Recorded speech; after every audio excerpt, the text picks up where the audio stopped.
Okay, no time like the present, right? Yeah, I think we're good to go. Great. So thank you all for joining us today. Good morning, good afternoon, good evening, wherever you are in the world. It's so great to have you here with us. Before we get started with the interesting content, I'm just going to go through a few housekeeping guidelines, introduce our wonderful speakers, and then we can dive straight into it. My name is Noga, and you're here at the Permit.io's webinar. Now let's go through some housekeeping. Just a few things before we get started. So this webinar is being recorded, and you'll get it in your email after the event, so you can refer back to it, share it with your friends, watch it before you go to sleep every night, whatever you want to do with it. We have time at the end for Q&A. So you can see there's a Q&A button at the panel at the bottom. So any question you have throughout the webinar, please click on that button and add your questions there. That's where we're going to track questions. So please refrain from using the chat button for questions. Just use the Q&A, and the chat is there for anything else you need to communicate with us about. And we're always looking for some great ideas about future topics for great content for you. So if you have any ideas, just please join our online Slack community, share ideas, and we'll be happy to gather ideas from there. So let's see who our esteemed speakers are. So we have with us Or Weiss and Asaf Cohen, who are both co-founders of Permit.io. Or is the CEO, and he's also co-maintainer and author of Opal, open source Opal. Or is a serial entrepreneur. He's passionate about developer tools, as you can imagine. Before Permit, he founded Rookout, which is a leading production debugging solution. And he also manages Upwards, which is the largest founders PLG community. Or has also been recognized as a SNCC ambassador and as a JFrog Superfrog. And sitting next to Or, you can see Asaf. Asaf is the CTO and co-founder of Permit.io. He's also the co-maintainer and author of open source Opal. Before Permit, Asaf worked on internal developer tools as well as Facebook Lite server infrastructure at Facebook, now known as Meta. He also worked at Clarity as one of the first engineers in the company, and at Microsoft, where he worked on the Xbox recommendation system. And with that, I'll pass it over to you. Thank you, Noga. Thank you for the kind and way too verbose introduction. I don't think we deserve all those mentions, but thank you. So let's dive right in. We're going to talk about obviously permissions and access control today. We're going to start with the challenges. Then we're going to move into the 3 ways that we can approach these challenges that we can build permissions with without regretting them later. And then we'll go into some examples, demos, and what the part that I'm looking forward to the most is your questions in the end. So really any question you have in mind, even if you think it's silly, feel free to share it in our Q&A, and we'll, Asaf and I will do our best to provide you with answers. But as I said, let's dive in, starting with the challenges themselves. So permissions are hard, and the first thing we need to understand about it is there are a lot of minute elements that make it hard that we are not necessarily aware of. There are 3 main dimensions that we look at for building permissions. The first one is the infrastructure and scale. The second is the rules and models, i.e. the policy itself, the permissions themselves that we need to build. And lastly, elements of security and compliance that we need to meet. With infrastructure and scale, this is pretty straightforward for anyone who's a developer or an AppSec engineer. We know that we're no longer working in the on-prem world. We're no longer working with monoliths. We're working with distributed microservices applications. And instead of having one specific spot in the product that we're building where we can add access control, we need to have a bit of access control, a bit of permissions into every little component, into every little microservice. And in addition, the applications we're building today are no longer 100% proprietary. They're not even 100% open source. They have a significant percentage of third-party services that we bake in. Obviously, the cloud services that we consume, but also SaaS services. Think about billing, think about authentication, think about storage, think about your CMS. A lot of those become a critical part of your application, and the data that is part of those sources becomes a critical aspect of how you manage access control. So for example, with billing, let's say we want even a simple policy like only users that have paid for a feature can use it. That means that we need to access data that is outside of our application. It will be in something like Stripe, Chargebee, or PayPal, and we need to sync that data into our authorization layer. And of course, if we're working with IoT devices, if we're distributed in real space, the infrastructure challenge becomes even larger. With rules and models, this is something that most people think about, but not necessarily wrap their heads around the topic completely. Everyone starts with, let's have admins and not admins, and you quickly evolve into admins, not admins, and super admins. Then you realize, oh, we actually need more fine-grained access. Then you move to access control lists. And then your customers would ask for roles, and then you do role-based access control.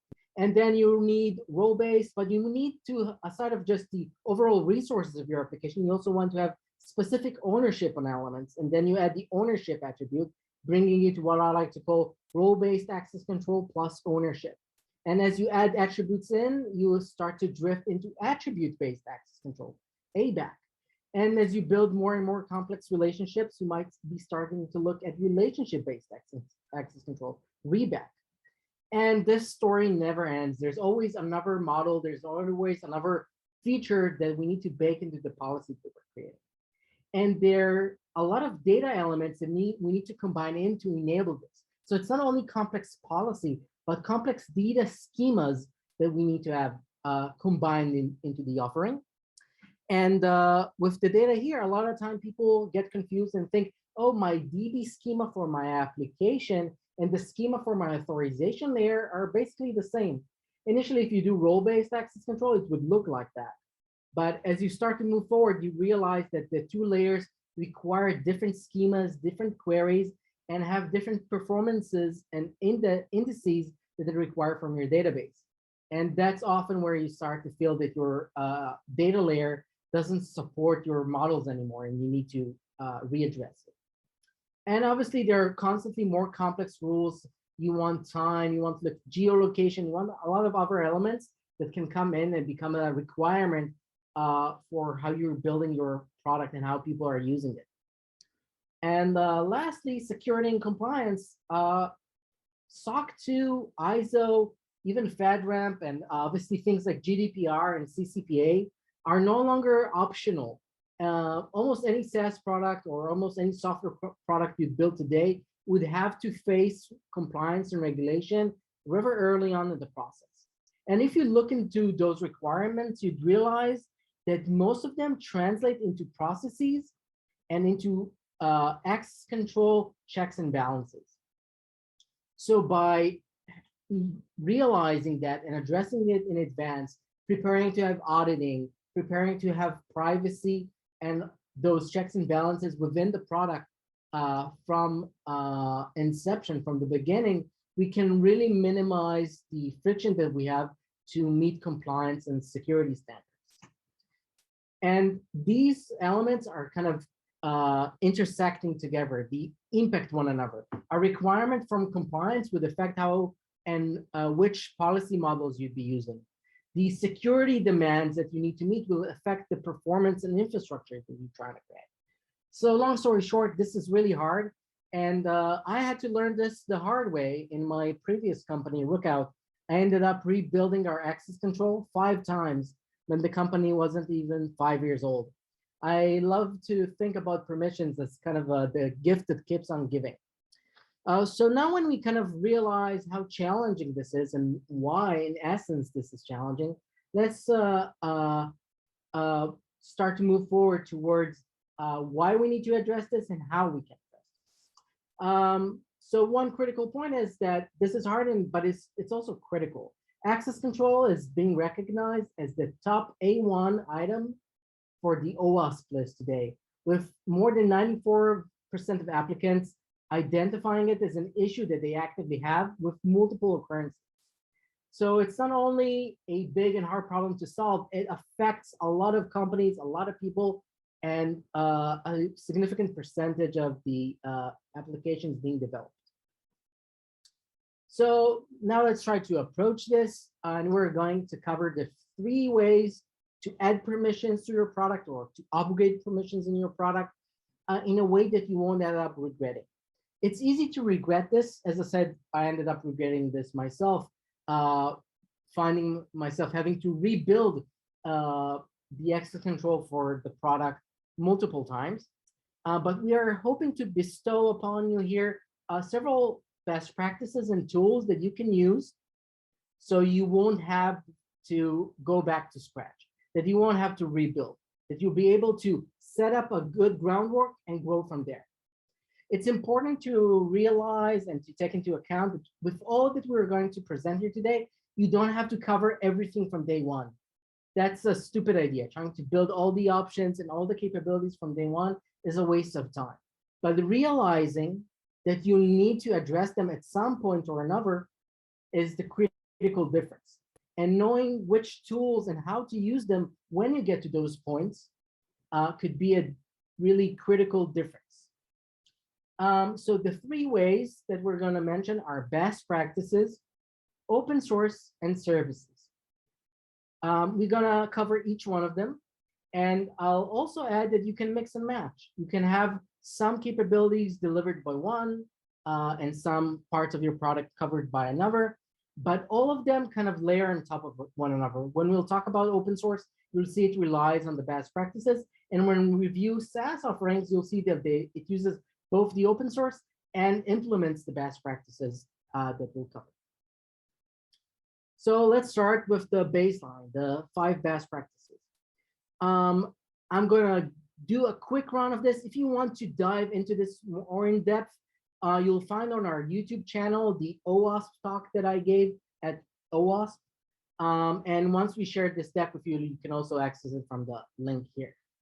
Obviously, I'd prefer if you complete watching this webinar before you move on to watching more content that's been produced. So starting with the best practices, the first one and probably the most important one is to decouple policy and code. If you do not decouple policy and code, that means that your application mixes within the same lines logic for the application itself and logic for the authorization. It probably means also that you're mixing your DB schema for your application and the DB schema for your authorization layer. What that mainly means is that when you try to refactor, add more capabilities, upgrade, add roles, permissions, or move from, for example, from RBAC to ABAC, you're going to have a bad time because you'll need to go basically line by line and schema by schema and upgrade your code and application. That's going to be painful. So the idea here is essentially to create a separate microservice for your authorization. Within Permit, we like to call that microservice a PDP, a policy decision point, kind of harkening back to the XACML or XACML days where that terminology came from. But it doesn't matter how you call it. It doesn't matter how you implement it. As long as you create a separate service that you can query and have the code for authorization be bundled within that, you're going to be well positioned for the upcoming demands and challenges that you're going to face. So that's our first best practice, decoupling policy and code, managing kind of between the lines here. We're already kind of hinting at managing your policy as code, but managing it as separate code within a separate service that can be part of your overall application. The second best practice is being event-driven. I already touched on your applications being distributed. It's no longer 100% proprietary code or 100% open source that you're maintaining. You're going to have a lot of third-party elements and third-party services and solutions that are going to be part of what you're building. As a result of that, you have a lot of changes across the space that need to propagate and become part of your authorization layer. If we do this in a polling manner, or if we do this in a manner that is manual, we're going to have, surprisingly, a bad time. We're going to provide mediocre performance, and we're going to provide bad experiences to our end users. Just think of the scenario where a user has paid for their feature, has paid for their product, and now we need to wait for the next deployment to happen or the next polling interval to happen until they can get access. So instead of doing that, we want to work in an event-driven fashion. We want events propagating across our distributed architecture, propagating into our authorization layer, and each authorization microservice being able to get the data and policies it needs in real time to react to the changes in the application and its distributed data. The second two best practices are about interfaces. These are the ones that can really come in a little later, but they probably come in sooner than you expect. The interfaces are A, for yourselves, and B, for your customers.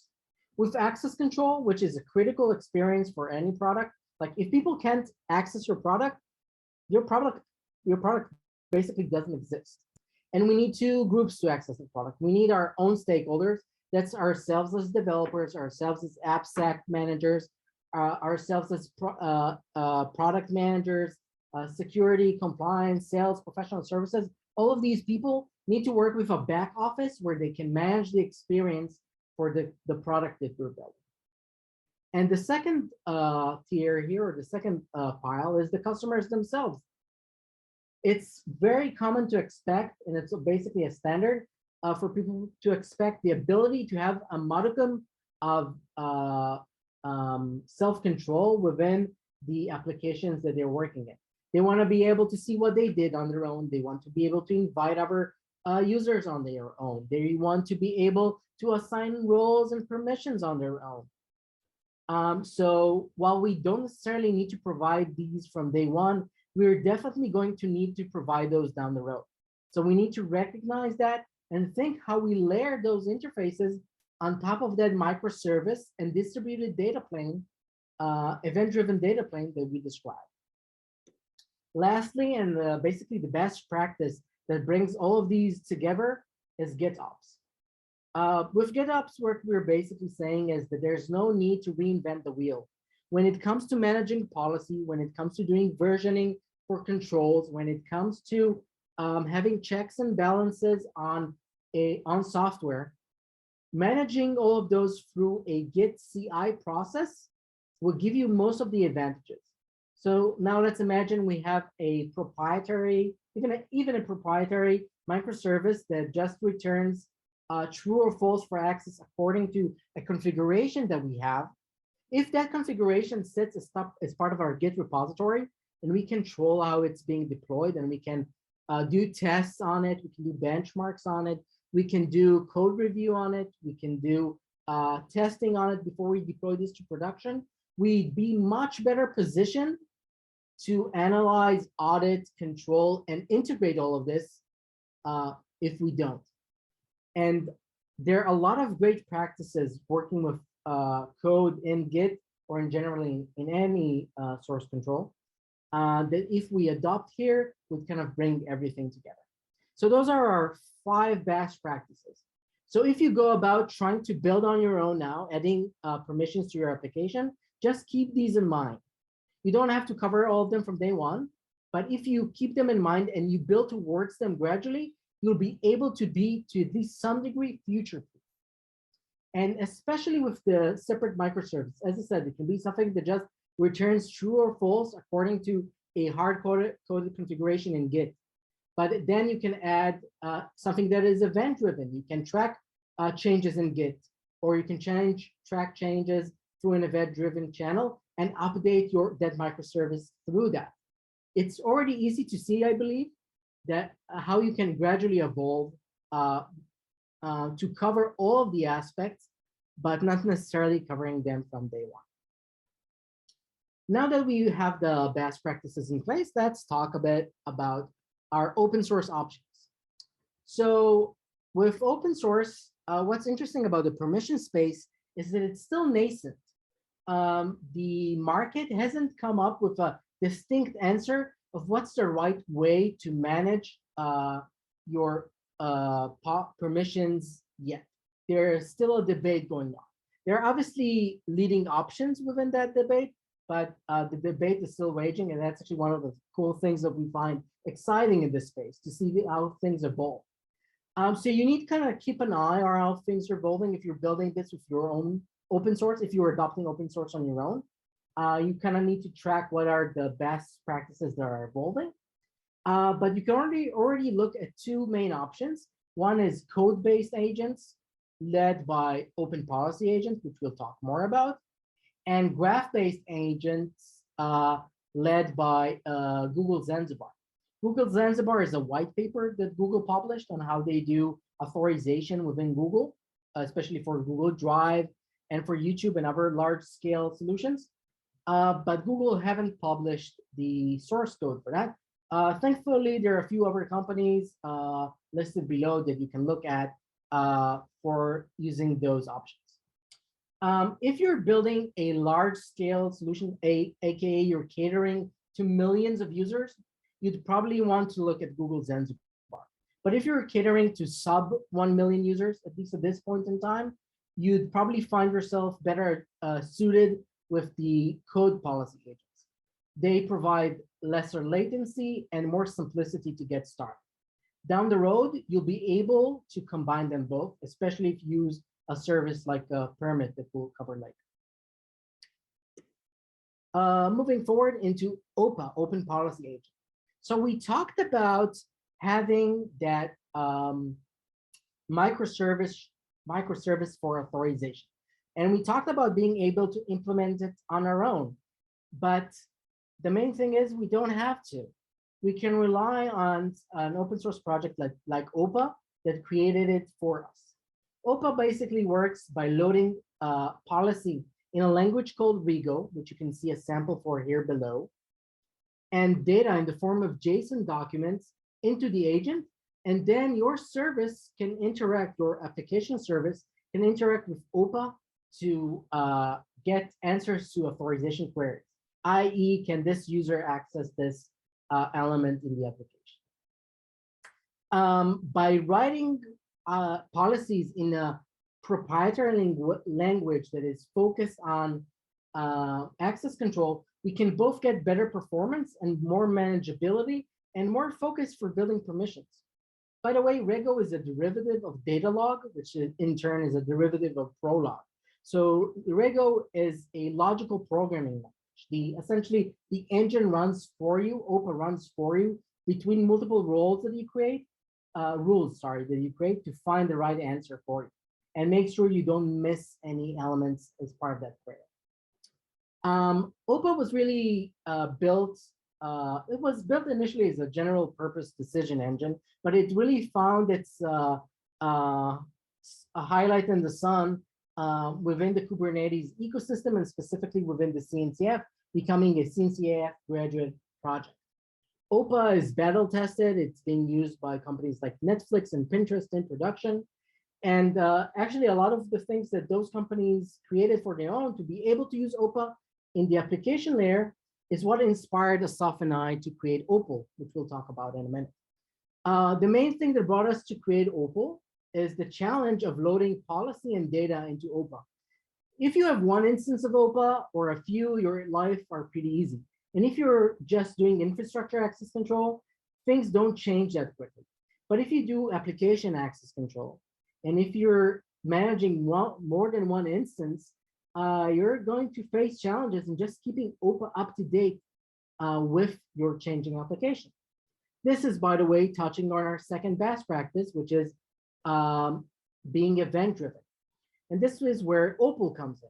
Opal, which stands for Open Policy Administration Layer, is an open source project that Asaf and I created because we saw the need for this and also saw other companies like Netflix created on their own.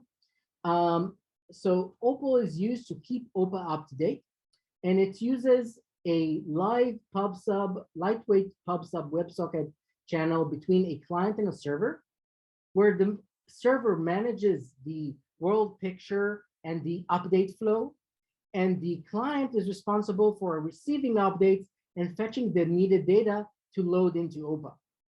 When you work with Opal, and you can find Opal, by the way, the site for Opal here at opal.ac, and you can find it on our GitHub at github.com/permit.io Opal. When you use Opal, you can basically set up 2 containers or a simple Docker Compose where you have Opal client running on one container with the Opal agent, basically acting as your microservice for authorization, and the server acting as your control plane to manage OPA and the Opal client.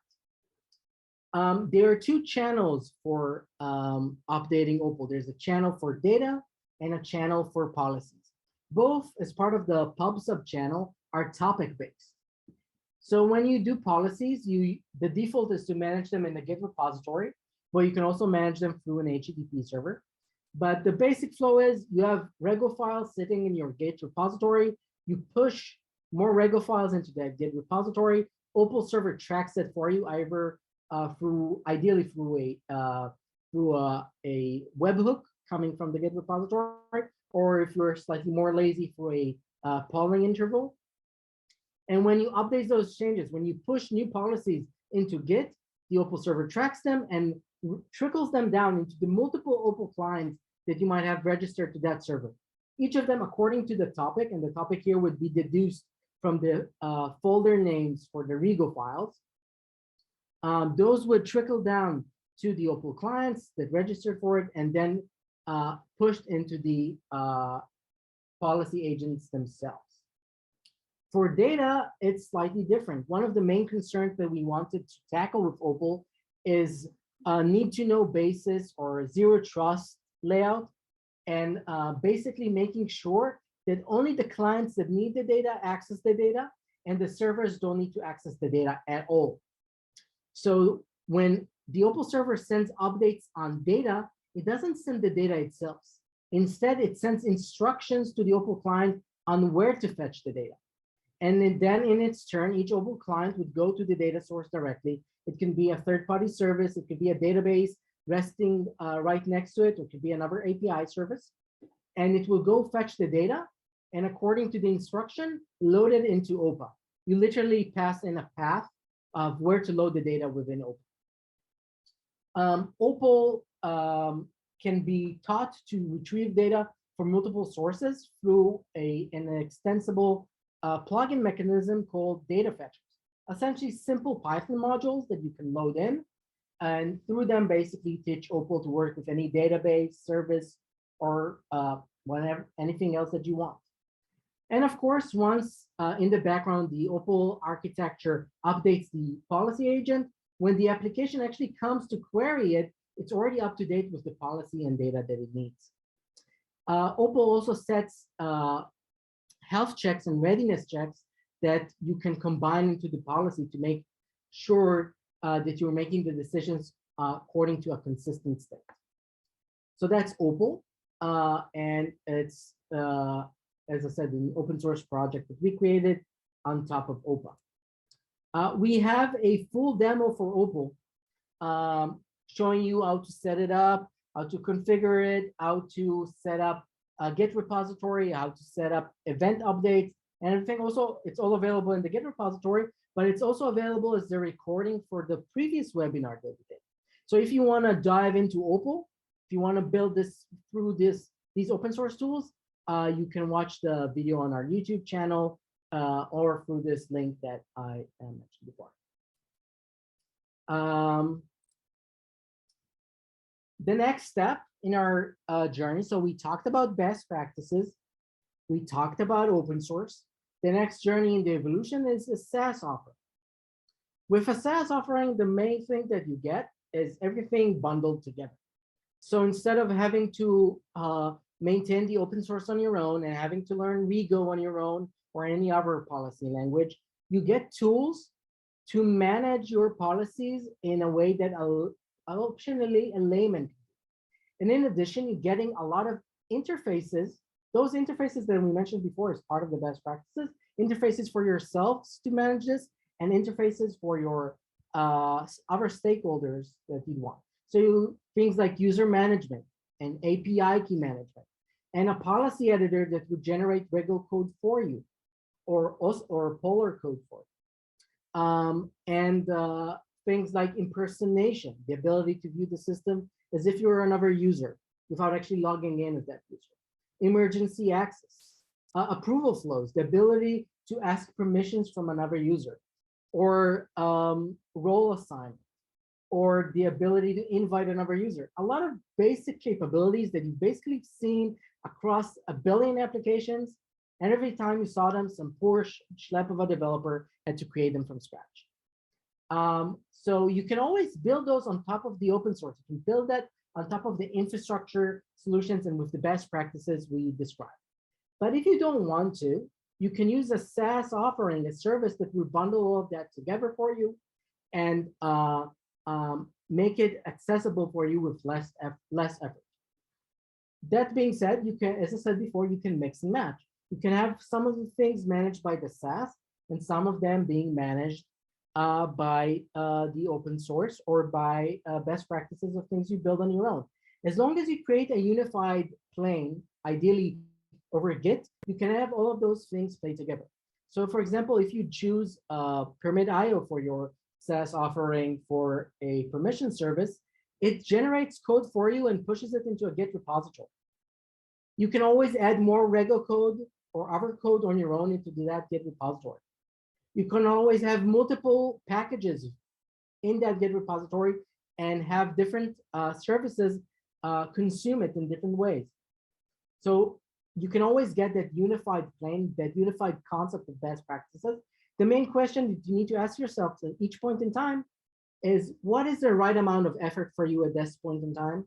And what are the things that you must have now? And what are the things that can wait for later? And you can gradually evolve and you can gradually mix and match and switch between solutions. So if we were talking about SaaS offerings and we're talking about permit.io specifically as an option for that, I think this would be a great point to do a demo so you can see how all of those best practices, how the open source components and how the SaaS offering itself comes together. And for that, I'm going to pass the baton to my amazing co-founder, Asaf. So we're going to discuss permit.io, the SaaS offering. Okay, so we are going to start by taking a look at an example. So I'm just going to share my screen now. So what we're looking at is a demo application that we're going to integrate permit.io with and explain how the service works along the way. Okay, this app is available at permit.io GitHub. You can just download it, it's open source. And you have a project here under permit.io, it's a permit demo that implements the application in Node.js, and all the instructions you need are here. I will circle back to that at the end of the demo. Okay, so let's explain what the app is doing. Basically, it's a to-do app. I want to add more stuff to my list. So I am missing oranges today. Okay, so I can just add something. And you can see that the app runs locally, but I'm integrated to the permit.io application. Okay, and basically what the app is doing is allowing me to manage to-dos. I can check to-dos if I want to. I can delete them from the list. I can add a new list if I want to. I can rename a list, delete a list, whatever. Simple CRUDs for lists. So if someone wants another to-do list solution for some reason, you have a Git repository you can download now and run. Yeah. And this app is already integrated with permit.io. So we'll start by showing you what it can do. And then I'm going to take you through the integration step by step. Okay, so let's get going. The first thing we're going to look at is the policy editor. So the app basically declares two things. It declares what are the resources you want to protect and what are the actions available on that resources. Okay, so together they form enforcement points. Think of them as locks that you put inside your app that protects sensitive activities that you want to have permissions on top of. So for example, the app said, I have a resource called board. Okay, a board is basically an entire board of to-dos. So I have the groceries board, I have the second list and my first to-do list, whatever. And each of them is a board with different tasks. Okay, I can just move between them and see other things. The other thing that the app declared is a task. Okay, so each task is a separate task and each one has its own available actions. Now I can add actions and resources both through the API, which I'll show in a second, and through the UI. So I can, for example, add a new resource. So I can add an issue resource, and I can say that I want to manage the issue and I want to share the issue, whatever. And once I save it, I basically, sorry, let's try again.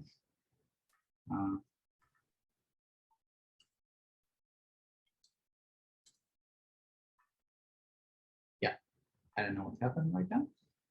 But basically, I can just add permissions to the application, and I can add. Obviously, it's a new available action within my application, so I can add it to all the resources, to all the roles. I'm sorry. So I can assign manage and share to the admin role, but I can decide that I want to assign it to the viewer role. That's basically what it is, and I can obviously delete them. So let's edit resources and remove the issue one, and click delete. Okay, so basic RUD. I can also add roles if I want to, and it's completely dynamic. I can say, okay, I don't need an admin and a viewer only. I want to add a new role. So let's add an editor that can edit things. Okay, now I can edit and I can add more permissions on top. So very easy to understand. Once I manage the permissions, they are pushed to a container, the permit PDP container that runs in your network in real time. That is good for two reasons. One, it's minimal latency. So what basically happens is if an AWS region falls down, okay, or there's a Cloudflare issue that drops the entire internet, as long as you can access your local network in the cloud, you can access your permissions, and your app stays resilient, okay? Obviously, there's less network latency. Usually, you run the PDP as a sidecar, usually on the loopback adapter. And to kind of connect the story here, the PDP contains three components. One is the OPA agent, Open Policy Agent, which we covered before. The other is the Opal client, which we also covered. And it also contains a HTTP service that the permit SDK can talk to. And we'll see that SDK shortly, I guess. Yeah. And because our PDP runs an OPA agent, okay, and runs basically code, it runs Rego code, we are forward compatible to every policy you'd ever want to.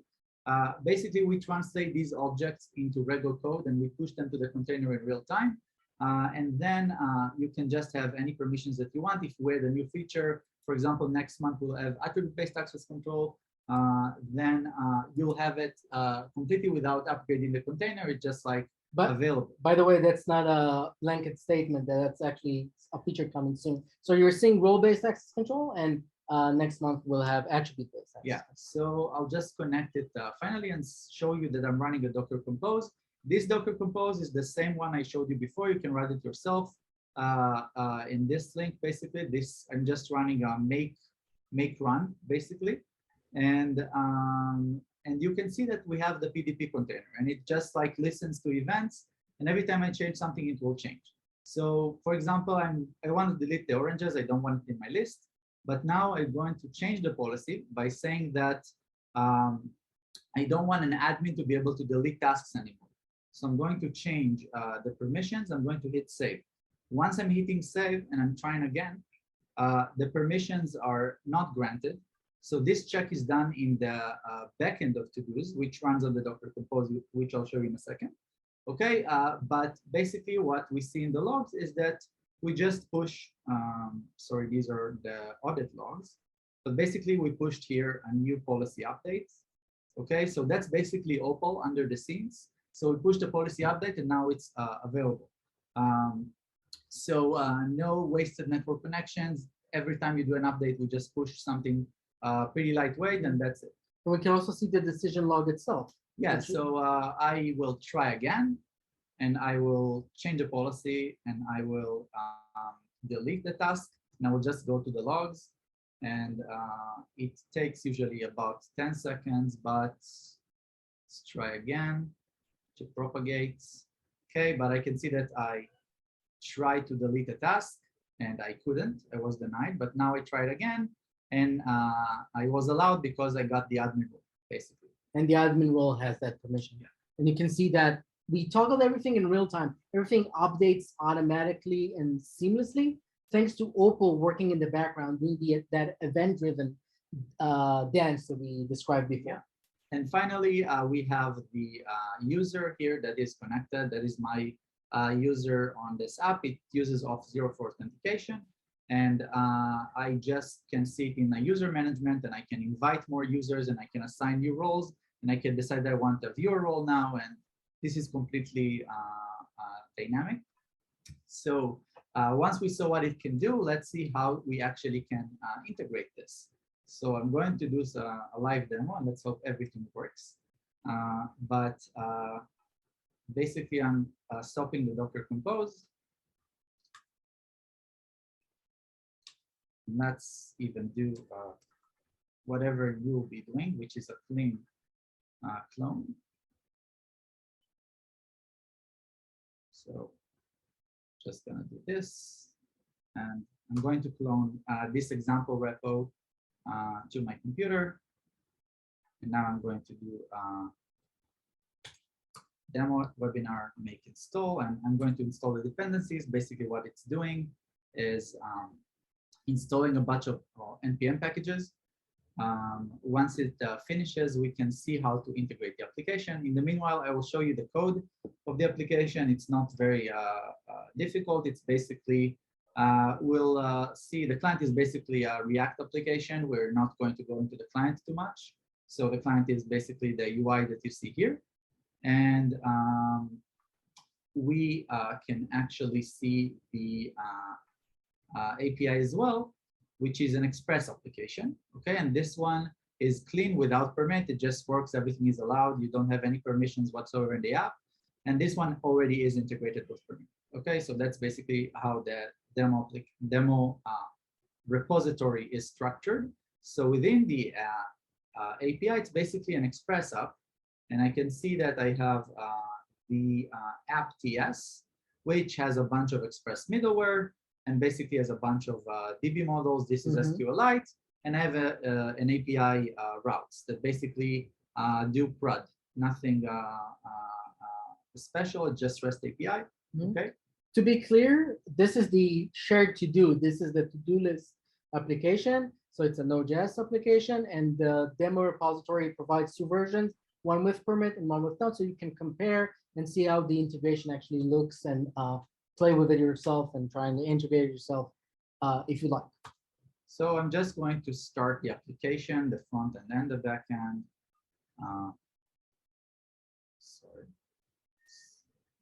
This. Let's do demo webinar, and let's go to the API and again do this. Basically, I'm running the application, nothing special. We don't have permit yet. The next step that we're going to do is we are going to create our permit application. So when you want to integrate with permit, you just go, you open a permit account, you go through the user setup, and then you have projects inside permit. So you can just have a new project if you want, and every project that you have has an API key, and you can just, let's say, pick this, I don't know, to-dos application. The idea of projects in permit is that you can have multiple applications that you develop, and each of them will have a different set of permissions, if you'd like. Yeah, so I'm just going to copy the secret key, basically, and I'm going to use it later to install the application. Okay, so that's one step.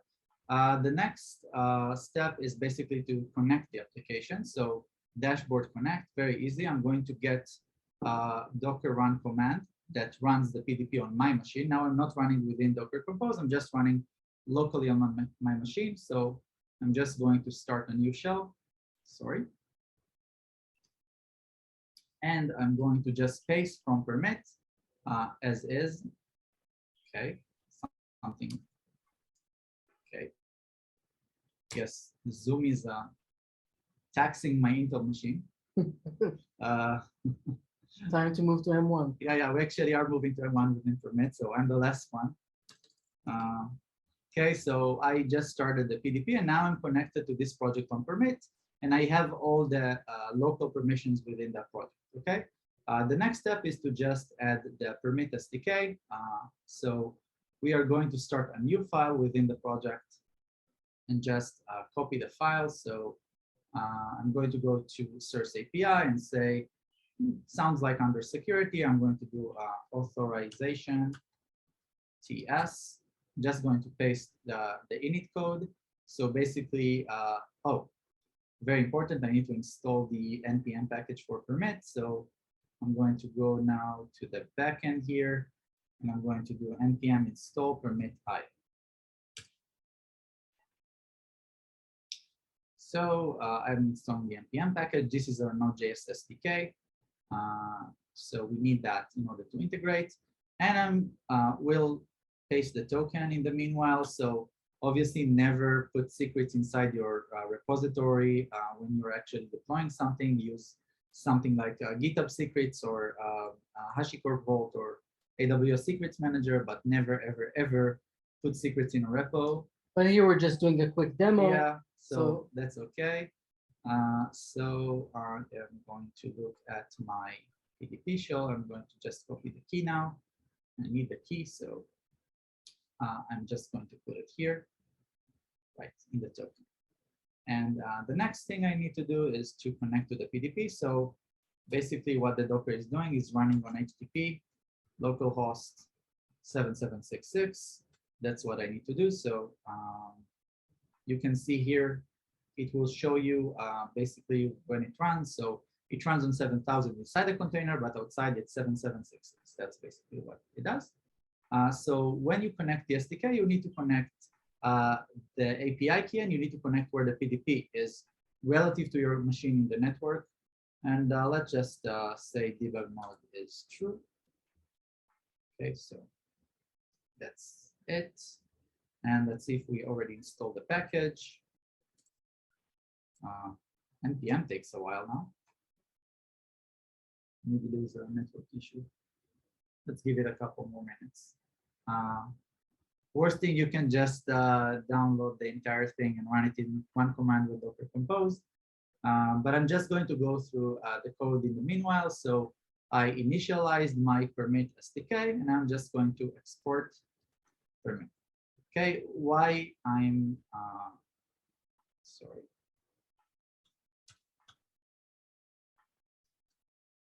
Okay, so why am I exporting this and not just adding it in my app? Simple, it's much easier when you have the permit SDK in one place in your application and then you can import it. You are importing the same object. You can have multiple permit objects inside your app and you can just init, but why would you just put it in one global that you can access? Okay. Mm-hmm. And let's see if we already, okay, so okay, so there's a bunch of warnings. Yeah, we installed the SDK. So the next step is to do the sync user, okay, which means we want to say every time a user comes to our application, okay, what we want to do is to introduce it to the permission system. So every time a user logs in, or if you want to backfill existing users, you want to say sync user, which means, hey, permit, this is the user, okay? This is the role that I'm attaching to that user. And from now on, manage the user permissions for me. That's what it does. Yeah. So it's important to understand, as part of the IAM space, we've got authentication. There are a lot of cool vendors out there that you can use. You can use Auth0, you can use Cognito, you can use Magic Link, you can use Stitch, FusionAuth, Super Tokens, a lot of great solutions out there. In the end of the day, they all generate verifications for identities for you in the form of JSON Web Tokens. You can pass that JSON Web Token or the ID from that JSON Web Token to permit, and 2 points. One is, and the first one is what Asaf started to describe with sync user, which essentially means when the user signs up, essentially the first time it logs in, first time you authenticate it, that's where you pass that identity to permit through that API. I'm seeing we're a bit short of time, so I'm going to jump to an implemented app and go over it really quickly. So basically, we have a permit SDK initialized with the token, with the PDP. You see that I'm actually passing through environment variables now. We actually can define resources in our code. We have the function sync resources, which means I can actually sync from code that I have a task, I have a board, and these are the actions. Okay, so you can have it from code as well. The next step is to require it in the app, so it's going to be globally available here. So I'm just importing, requiring the model, basically, nothing special. Now, through the authentication, what I'm doing is, usually in the authentication, you are using some authentication provider like Auth0 or super tokens, whatever. And we are using Auth0 here in this app. And we are just checking the JOT. Okay, so we are checking the Auth0 JWT token, and then we get the user object from that. So nothing special here. Once we are getting the user from the JOT, we're just initializing a user object and we're saving it on the request context. Okay. The next step is to say, okay, if I don't have a user, basically I'm unauthorized. So that's still authentication. But now I'm going to sync the user to permit. Okay, so I'm going to sync the user into permit. So I have the user object now. And what I'm doing essentially is I'm creating a new to-do list for that user. I'm initializing a tenant for that user. I'll explain it in a second. And then I'm syncing the user to permit with sync user. Okay, you can see that I have the user ID from the user object. I also have a role, which means this is the admin role. And I define the role on the tenant, which is the new to-do list that I defined. So basically, I created a new to-do list and gave the user a role of admin on that to-do list. That's basically what I did. Finally, if I want to check permissions with permit, what I want to do is to go to any route. So let's go to the same route we used before. So the delete task, and see how easy it is. Now I can just say, okay, do you remember that I saved the user on the request context? So you just get the active user ID, which is how we identify the user to permit. So you must remember the same ID that you use with sync user to permit, you must use in permit check in order to check permissions. That's the ID that we know.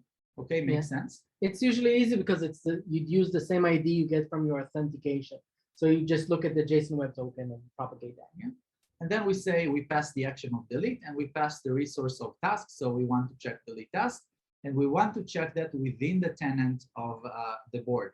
So basically what we said is that each board here within the application, just going to jump to the production one because I stopped the Docker Compose, but basically each one of these lists is a tenant. So think of a tenant as, let's say Monday.com uses permit for permissions. Each one of these amazing customers of Monday can be a tenant. So if you want to have your own application as a multi-tenant application, you can actually restrict permissions within a tenant and assign roles within tenants. Basically, that's how it works. So after you do sync user, that's basically it. You can just check permissions.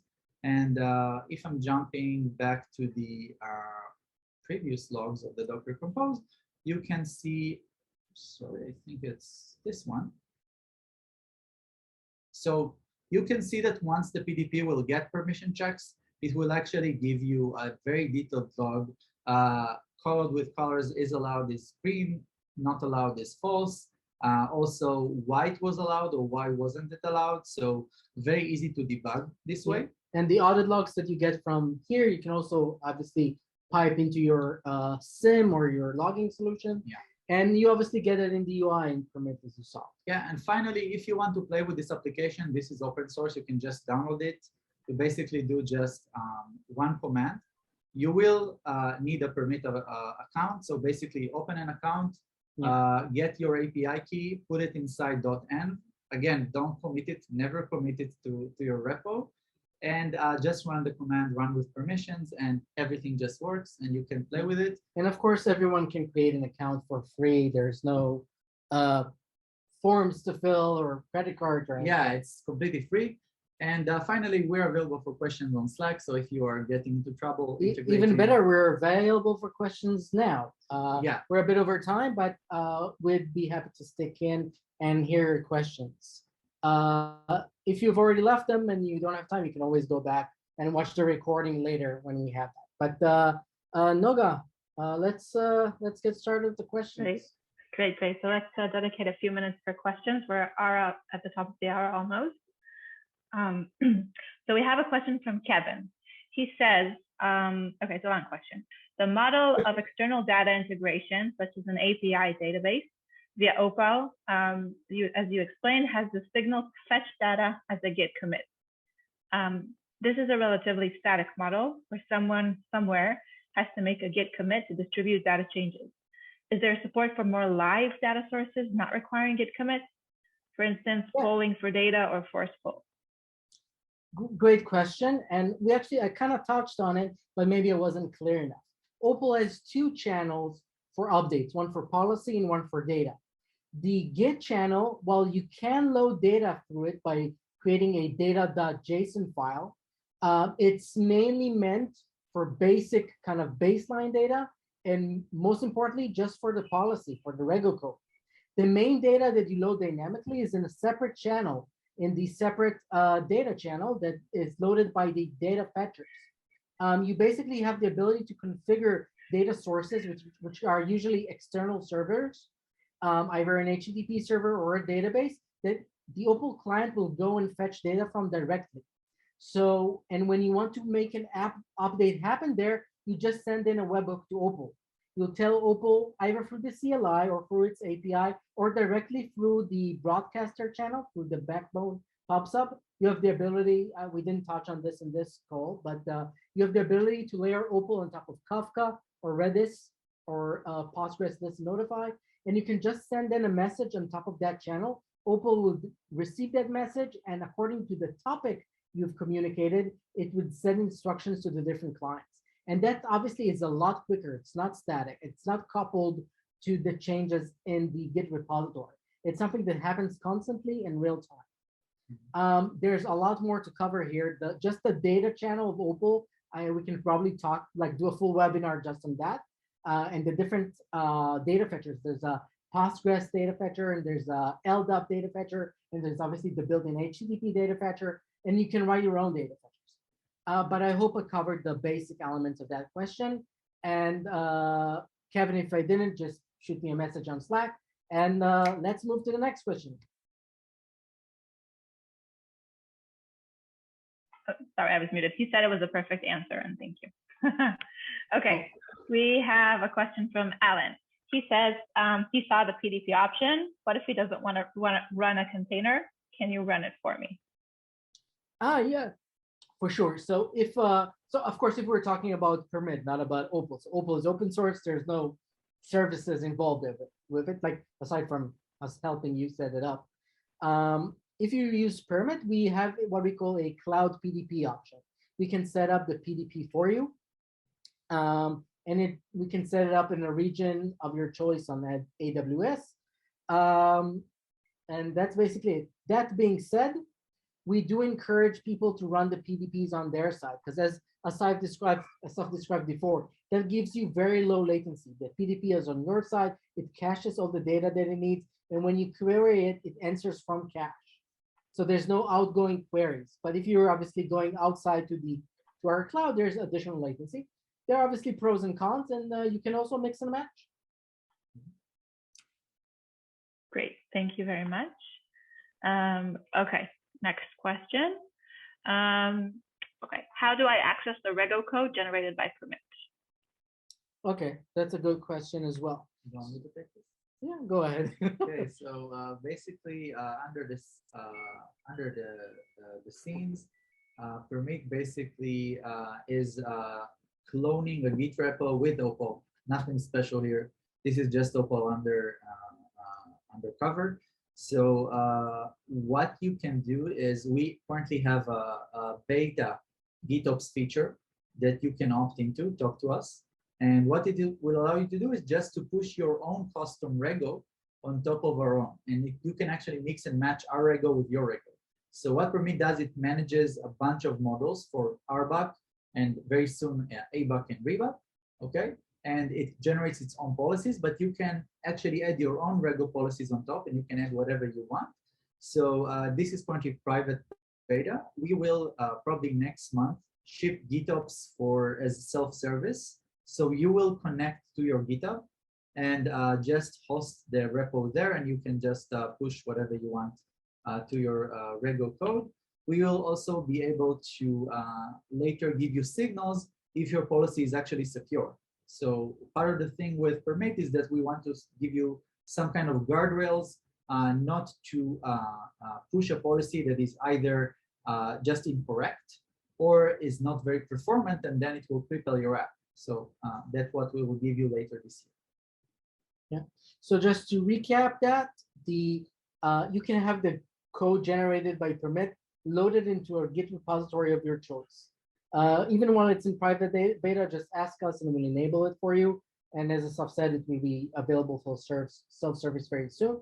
But long story short, you push the code into Git and then you can play with it as much as you like. And add code of your own. I think we can do like one more question. There's one question and then there's one funny question. So I'll ask you both of them and you can answer them both in one go. So the first one is, can I do multi-tenancy at Permit.io? And the second one is, what type of dog is the mascot? Which I thought was hilarious. Okay. So multi-tenancy, yeah, super easy. Multi-tenants are a first-class citizen within Permit. Tenants are essentially a silo of users, and you can have as many of them as you want. Kind of like Asaf described before within the